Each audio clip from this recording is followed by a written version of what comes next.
Good afternoon, bon après-midi, bienvenue. Welcome to the National Manager Community Manager Connect Virtual Talk for June 11, 2020. Je suis Valérie Plourde, gestionnaire régionale de la CNG, Région Québec et Nunavut. Veuillez noter que cet événement d'aujourd'hui sera enregistré et qu'un lien vidéo YouTube et tout matériel de référence seront mis à disposition après notre session. Please note that our event today will be recorded and a YouTube video link and any reference material will be made available following our session. We ask that you please mute your microphone, turn off your camera via your monitor. S'il vous plaît, cliquez sur votre écran pour désactiver votre microphone et éteindre votre caméra. Les conversations virtuelles sont un des multiples moyens de la CNG de rejoindre plus de 40 000 gestionnaires et aspirants gestionnaires à travers le pays et couvrant les différents sujets qui vous sont importants. Virtual conversations are one of many ways for the NMC to reach out to 40,000 managers and aspiring managers across the country and the different topics that are important to you. Pour la session d'aujourd'hui, nous allons discuter de Mindful Leader, Tips on Leading with Mindfulness and Resiliency with Marilyn Latzel, NMC Regional Manager for Ontario. Kim Macie, Executive Director, NMC, will be hosting the session. I know we are all looking forward to an engaging session. Without further delay, je vais céder la parole à Kimberly pour présenter nos invités et lancer notre session. Merci, Valérie, and it's good to have you back. There was a slight delay because Valérie lost power in her house just now. So she's very resilient to be able to get back on so quickly and to start the session. Well done. Good morning to those joining us in the West et bon après-midi à ceux qui nous joignent dans l'Est du Canada. It's my pleasure to welcome you to NMC Managers Connect Virtual Talks, focusing on mindfulness and mindful leadership, which is particularly relevant in the context of leading virtually. Je voudrais présenter notre invitée, Mme Marilyn Latzel. Marilyn is a certified mindfulness trainer and practitioner and former mental health wellness workplace and wellness advisor. And as Valerie mentioned, she is the NMC Regional Manager for Ontario. Bienvenue à cette conversation virtuelle de la Communauté nationale des gestionnaires.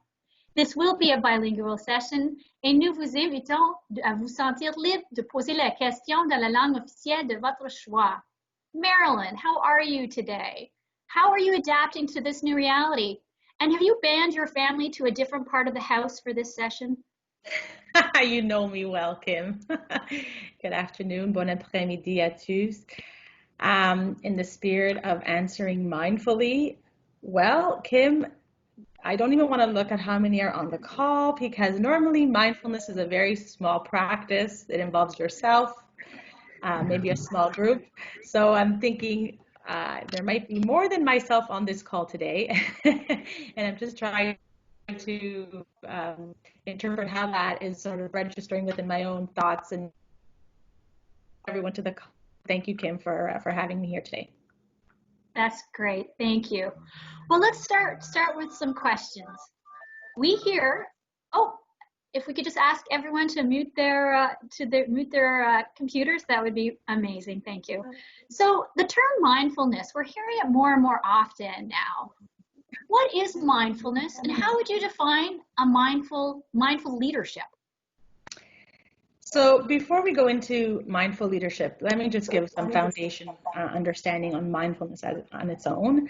Basically, mindfulness is that awareness that you gain when you're self-reflecting or taking a pause and thinking about how your emotions, your mood, your thoughts, your behavior are reacting to certain triggers or challenges in the environment. And the thought is that when we take that moment of pause or when we start to reflect, we might notice some negative habits or some negative thought processes or behaviors. And the hope is that we can change. If we start taking that pause, then we can maybe act on that pause by changing it. So for many viewers on our call today and those who are familiar with mindfulness, this practice is between 15 and 20 years old. The father of mindfulness, that's what I call him, is Jon Kabat-Zinn, and he's written several books, and he's got probably one of the best one-line definitions of mindfulness. And he says, mindfulness is the awareness that arises through paying attention in the present moment, non-judgmentally. And I love that definition because when we think of mindful leaders, that definition highlights three key elements that mindful leaders exhibit. So the first, mindful leaders have an acute self-awareness.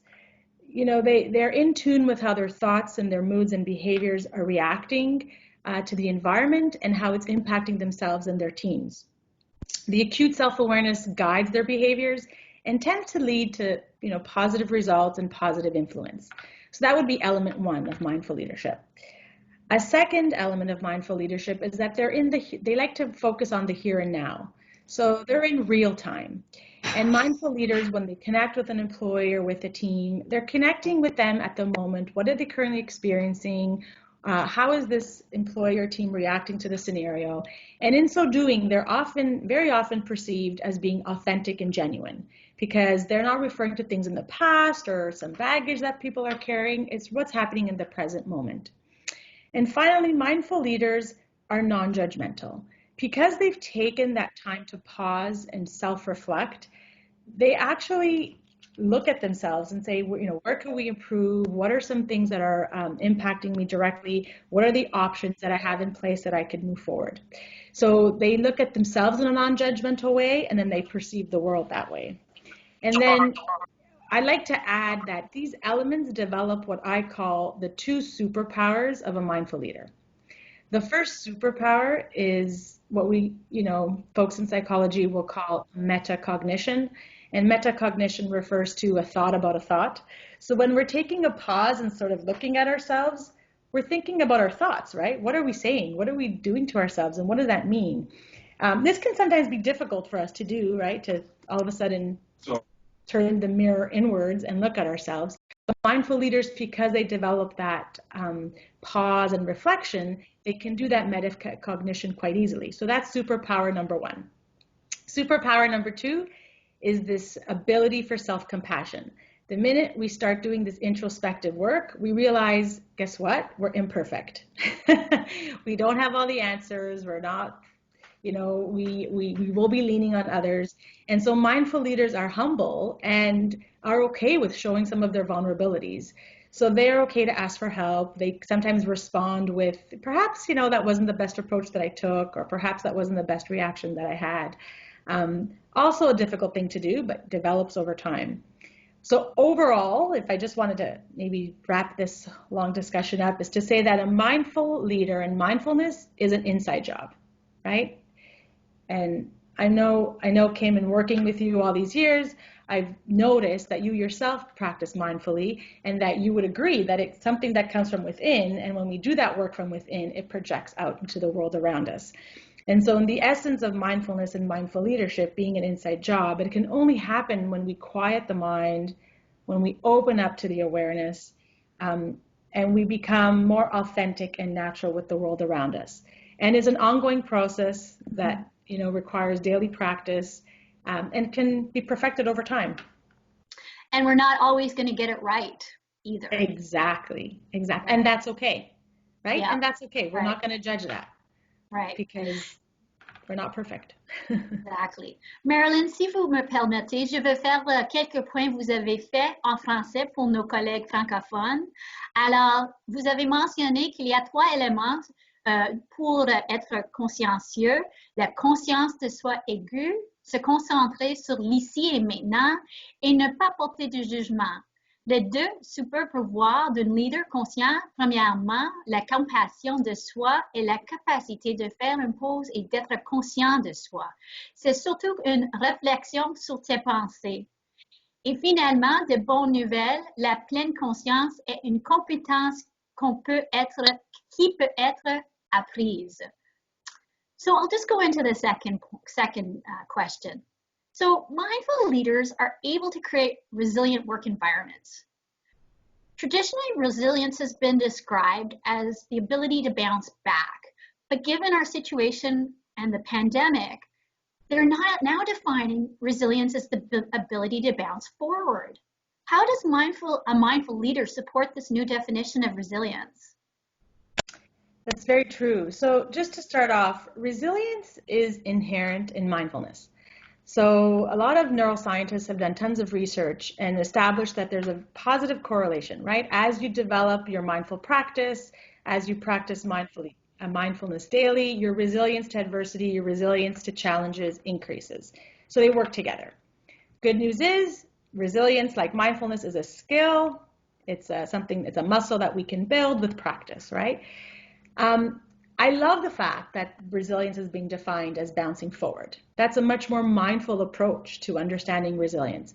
We're not just bouncing back. There's not just an adversity that happens and we're just going to jump right in and bounce back. We're actually going to reflect on the challenge, reflect on the adversity, and ask ourselves, how do we bounce back? What is the new way that we're going to bounce back?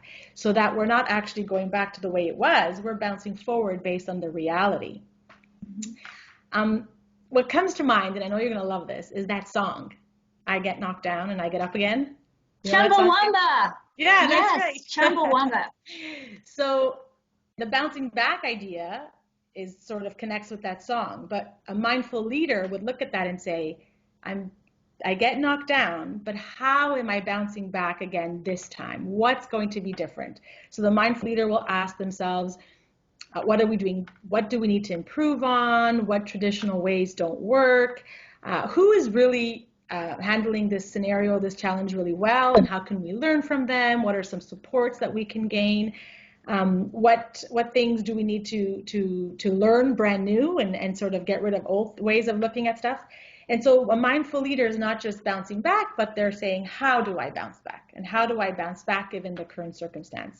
And again, these questions can only be answered and only a mindful leader has quieted the mind and paused and self-reflected and focused on what's really important and significant and becomes fully aware of that.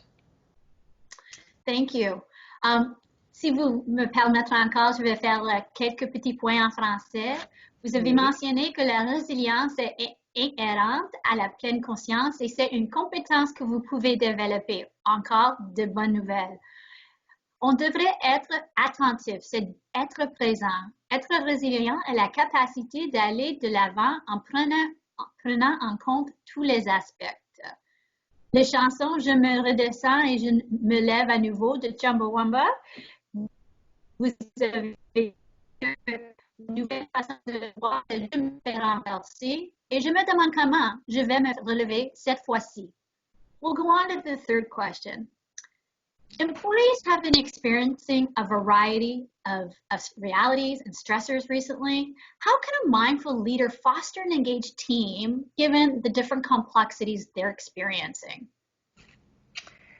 So when it comes to stress, a mindful leader is not going to avoid it.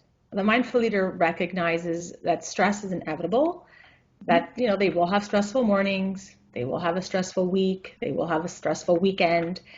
So what the mindful leader has done is established a new relationship to the stress. So they've come to understand what are the triggers that the stress has on their thoughts, what are the triggers that the stress has on their mood and on their behaviors. And in taking that time to reflect on what the stressors and the challenges are on themselves, they open up to what the stressors might be for others, right? Because now they've got a very clear understanding on themselves that they're more open and aware. They're not just reacting to their stresses and stuck within their own bubble, right? They're expanding that bubble, they're opening it up. So when they do that, they quickly understand, well, given the current scenario, the stress of a family member with children will be different than the stresses of a person who's living alone. Right. Or right away, right, Kim, and I know that you addressed it with our team, that there's going to be a difference between how the introverted employee and the extroverted employee is responding to a virtual reality.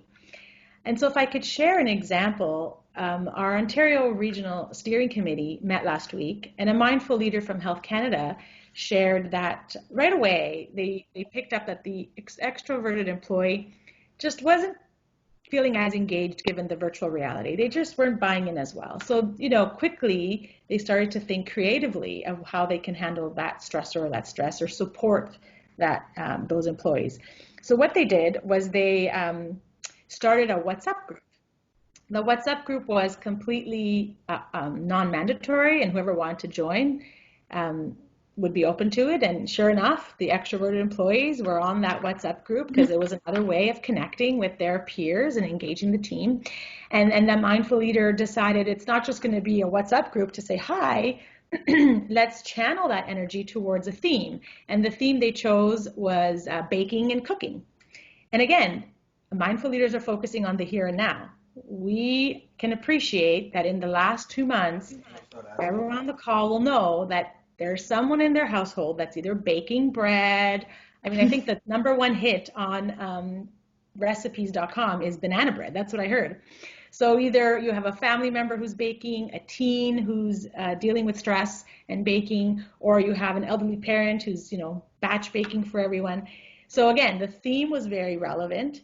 The idea of engaging the extroverted employee was really relevant. They combined the two to this creative idea. So what happened was the WhatsApp group just, sort of exploded with photos and conversation about new recipes and about exchanges of foods that were really good and how to exchange it. And that really engaged the extroverted employees. It was kind of a built-in team building experience. And it worked. And only a mindful leader was able to say, well, listen, we need to come up with a creative way that doesn't have to also engage the introverts. It could be optional for them, but that the extroverts can chat and connect and find a way to not feel so isolated and alienated during this time. And so I thought that was a nice example to share, but it loops back to a mindful leader needs to know what their own stresses are and what their reactions are to stress to understand how the world around them is also coping and dealing. Yeah. I know. I just want to, as you know, when everything kicked off in March and, everyone was on the NMC team was in different places, we tried to start something off, a photo challenge, an alphabetical photo challenge where every morning each employee started with the letter A, had to find something in their house, in their environment to take a picture of that started with that letter. And, it helped us all sort of look forward to the morning to see what people were coming up with. And it was also bilingual. You could, have an item that started with an A in French or English. So it gathered us together. It sort of put us on the same page when we weren't all on the same page, but it kept us connected. Yes, I love that exercise. I especially loved it because the anxiety that was bubbling up in me anyway about COVID and the pandemic back when it was first announced, that exercise grounded me. I felt like, okay, here's just the photo. I'm grounded in my day. I'm starting off my day in a way that, is on schedule, and it grounded me given the scenario around me. So for me, that worked really well. And I'm sure our colleagues also had the same experience. And it was also an opportunity to be creative. I'll just say one of our colleagues had a picture, boy under blanket. So that was his B. Anyways. That was for B, right? That was for the letter B, boy and blanket. It was boy under blanket. Alors, je vais juste faire quelques points en français avant la dernière question. Un leader consciencieux évite les facteurs de stress et développe une nouvelle relation avec le stress. Ils ont une conscience accrue, ce qui affecte les employés et sont plus facilement en mesure d'engager leur équipe, conduisant à plus de créativité et d'agilité. Finally, the Beyond 2020 framework developed by Public Service Renewal at PCO identified 3 key pillars to change mindsets and behaviors of the public service: agility, inclusivity, and to be equipped. How does the mindful leader support this transition? So recall that mindfulness is an open practice, right? We're opening up our awareness, we're opening up our introspection, right? By reflecting and understanding how we're interacting with the world. The Beyond 2020 mindset is asking for 3 really important key points: agility, inclusion, and being equipped. Now, you can't be those 3 things if you're not open to curiosity. So the mindful leader who is practicing mindfully already has this open personality, this open perspective. And so they're going to approach, agility with a creative mindset. They're going to approach inclusion by looking at diversity. And they're going to approach with being equipped by being innovative. Again, we can only do that with those 2 superpowers, right? So you have to approach the world in a non-judgmental way to be open to innovation, to be open to diversity, and to be open to being creative. mindful leaders, they practice self-regulation when they're doing the introspective work. They're checking in with themselves. By doing that, it actually increases your self-confidence and increases your sense of security. And when we have a greater self-confidence, a greater sense of security, we are more likely to be very accepting of a new idea, more accepting of something that's diverse and different to what we know it to be. And because of that, it's a nice combination with the with the Beyond 2020 mindset. The second superpower of mindfulness that I spoke about was self-compassion. And to be self-compassionate, you need to sort of open up to the fact that you have unconscious biases, right? That you're going to have your own unconscious biases that you're going to be reacting with, and to have an understanding of that. And when you step aside to recognize what your unconscious biases are, you can begin to change. You begin to have some awareness of where some things you don't sit right with you and you want to change in the world. And by doing that, you're becoming more inclusive, and that leads to acceptance. What brings to mind, and I was sharing this with you earlier, Kim, was that my husband always said to me, Marilyn, whenever you're interacting with an individual and they begin a sentence with, I wonder, right? He says that's someone you kind of want to lean into and really listen to what the next line is, because the I wonder speaks to a sense of curiosity. And so like any spouse, I hear my husband say these things and they just kind of, land flat somewhere. But then the other day I was thinking about it and I said, you know what? A mindful leader is a leader that says, I wonder. Because I wonder can only come from a place of a thought that you've had, that you've reflected on, right? And I wonder, the next step to that is some sense of curiosity towards the world around you. So whenever I hear the word I wonder now, I'm thinking, okay, let's lean in and listen, because it's generating a sense of openness. It's going to challenge the status quo, and it could lead to innovation. All of these traits are the traits that belong to the Beyond 2020 Mindset and Behavior program. So I think it's a very good marriage, the two that go together. Thank you. Alors, je vais faire le dernier point en français. Le leader consciencieux adopte une approche sans jugement et s'autorégule, ce qui englobe le pilier et alimente le changement de mentalité et de comportement. Thanks so much, Marilyn, for sharing your knowledge of mindfulness and the essence of becoming a mindful leader. Je vais maintenant demander à Valérie s'il y a des questions des participants dans la fonction de chat. Encore, s'il vous plaît, posez vos questions dans la langue de votre choix. Please feel free to ask your questions in the official language of your choice. Valérie. Oui, bonjour, bonjour Kim. So we do have a first question here that I'm going to read in English. With so much uncertainty, what are the tips to stay present and to help others to stay present? Donc, avec autant d'incertitudes, quels sont les trucs pour rester présent et aider les autres à rester présents également? Merci. Great question. So now we're moving into practice. How do you practice mindfulness? So anything that involves 1 minute of just doing absolutely nothing and just tuning into your thoughts is a mindful practice. So if you wanted to, have a mindful habit with a team member or with yourself, you could practice anything that has a meditative approach. So even breathing, thinking of your breath, breathing in, breathing out, noticing how the breath comes in, how the breath goes out, taking even just 30 seconds to 1 minute to do that is a mindful practice. Reading an email out loud, sometimes hearing your own voice. So say the world around you is just too much energy and you need to focus. Open up an email, read it out loud to yourself. Hearing your own voice brings you back to the moment. Interesting. Listening to your favorite song. It could be Chumbawamba. Right? Any sort of music, we know that there's a very strong correlation to your auditory sound and to calming of the mind. Listening to music, even if it's just for one song, 2 minutes, that's it. Some people like to write. So if you're a writer, write nonstop for 1 minute. So just stop what you're doing, take out your journal, just write down. You don't have to reflect on it. You can just write something down and it's helpful. A spiritual practice. If there's a spiritual following that you do and that's helpful to you, that also has been known to have very positive results. Meditative coloring.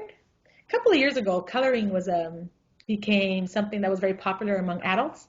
I remember Indigo and Chapters had all these beautiful colors and coloring books. For some it worked, for others that wasn't the best type of meditative practice, but for some it worked, and that has a very grounding effect, just taking the time to color and follow in the lines. And I think the last thing, and this is something that I do, is anything that involves nature. So anything, if you can't get outside, watching a nature video, looking at some of your nature photos, I don't know, tending to a plant, anything that involves nature has a very meditative approach. Whatever is solitary and involves you reflecting on your own thoughts is a meditative practice. Kim, did you have something you wanted to share maybe? I think for me, in the spring and summer and fall, stand-up paddleboarding is something that, for me, it allows me to sort of be in touch with physically, to sort of ground myself and to take a look in the water and to calm my mind.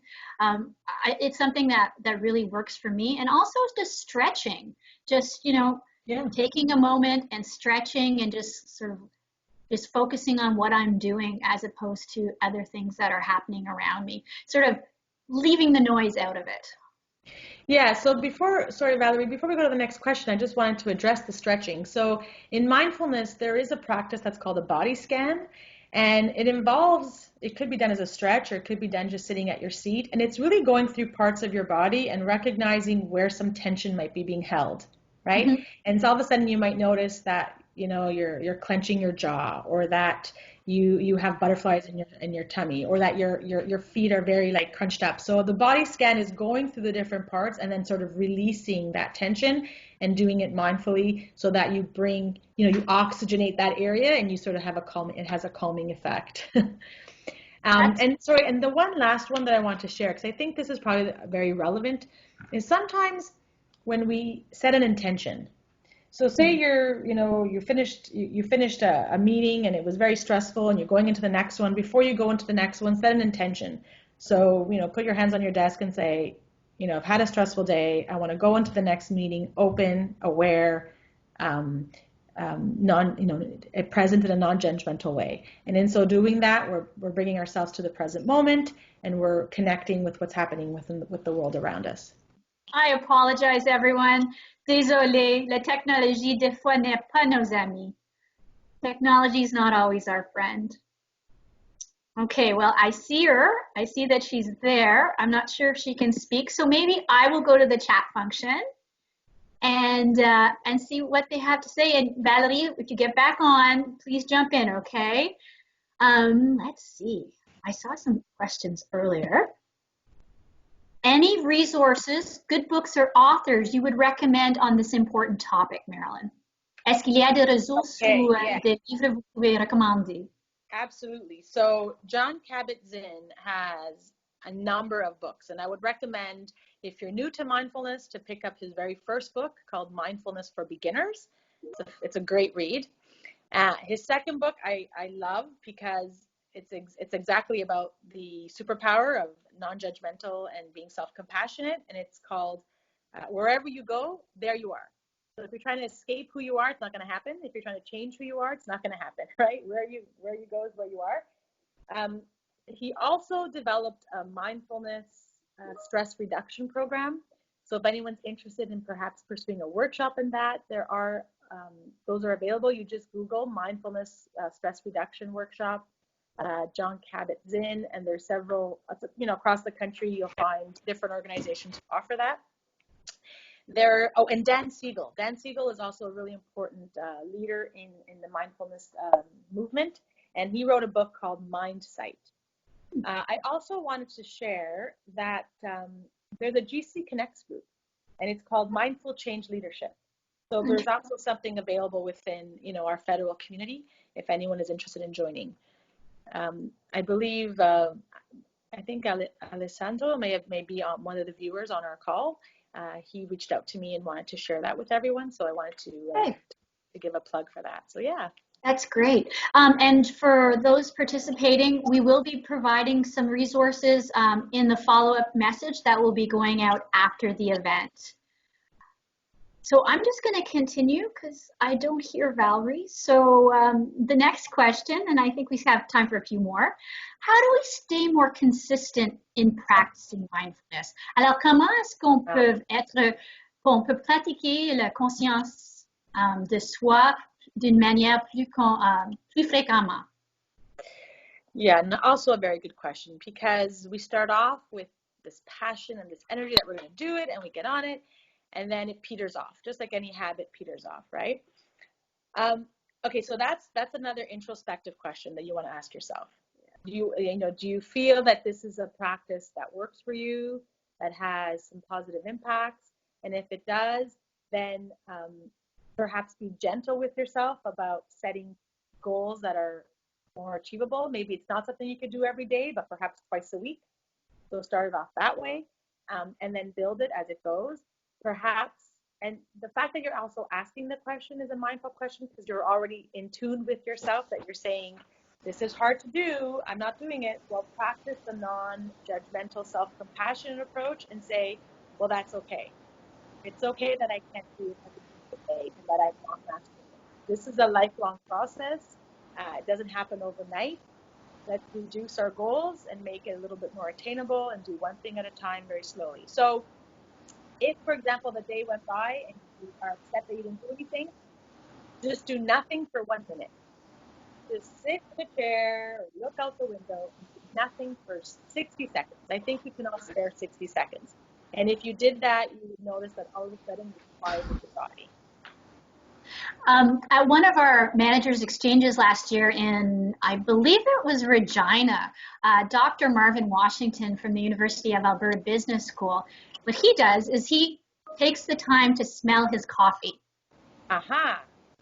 And for those of you who aren't coffee drinkers, such as myself, just take that second in the morning and just let your senses come alive and have that moment to just calm the mind. So another sort of tip. That's a great tip, because the 5 senses work very well in terms of calming the mind.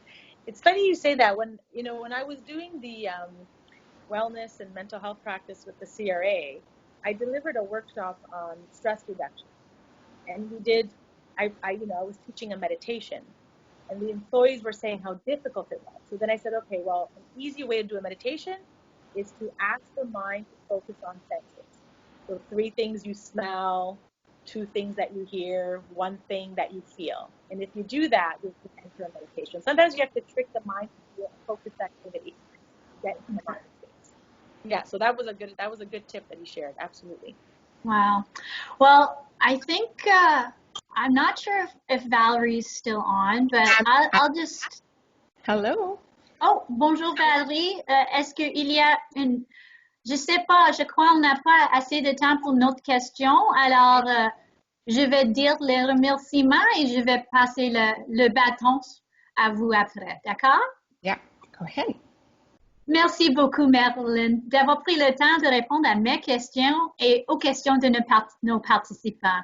Your introduction to mindfulness and the tips that you provided to us will definitely benefit managers across Canada on their journey to becoming mindful leaders.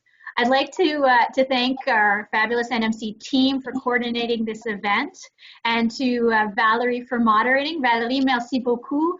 C'est la 10e semaine pour Valerie avec la CNG, alors félicitations. Alors, je vais donner le plancher à Valerie pour le dernier mot. Merci Kim, thank you. Merci à tout le monde pour votre participation et merci également à Kimberly de nous avoir amenés dans cette importante conversation. Et encore un grand merci à Marilyn pour nous avoir partagé vos connaissances et vos conseils aujourd'hui. We are at the NMC hoping that all of you join us next Thursday when we welcome Daryl Nolan, VP at OCOA, and NMC Atlantic Regional Champion and host Michael McInnes in a discussion on leadership in difficult times. Vous pouvez suivre notre page Twitter at NMC_CNG et NMC GC Connect pour toutes les mises à jour et les détails d'inscription. Until then, best wishes, bonne fin de journée, à la prochaine! Au revoir. Au revoir, merci.